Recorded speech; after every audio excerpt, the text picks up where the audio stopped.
A few years ago, in 2008, my mother received a phone call from my aunt in Mexico. My aunt stated that 2 elderly people had passed away that winter from the cold. A year later, 3 others passed away in their beds, and 2 had died of pneumonia. My mother could not understand why this was happening, so she decided to go to Mexico and meet with the town's priest.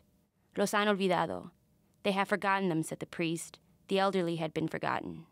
So my mother organized a plan with the priest and some of the local church officials to fix the issue at hand. In 2010, my mother and I spent the year purchasing sweaters, jackets, and blankets. We contacted individuals that lived nearby whose families still lived in Mexico and asked for anything they had to offer. That September, my mom and I loaded my father's truck with boxes full of necessities and took the long drive to Mexico. When we arrived, we drove to the church and received paperwork from the priest stating where we needed to go. When we arrived at this particular house, no one answered the door. So my mom and I walked in and called out, Señora Laura.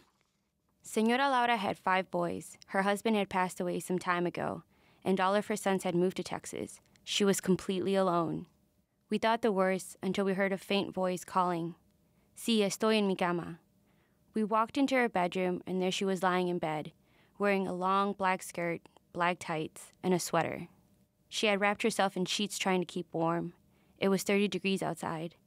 It was cold inside her bedroom, and she was just as cold. My mother took a blanket and placed it on top of her. Señora Laura smiled and began to cry.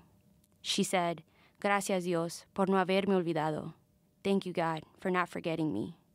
I began to cry. I couldn't believe that something as simple as a blanket could mean so much to someone.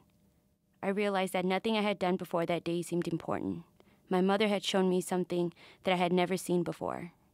Charity, love, and compassion can give life a higher meaning, and a simple blanket can warm anyone's heart.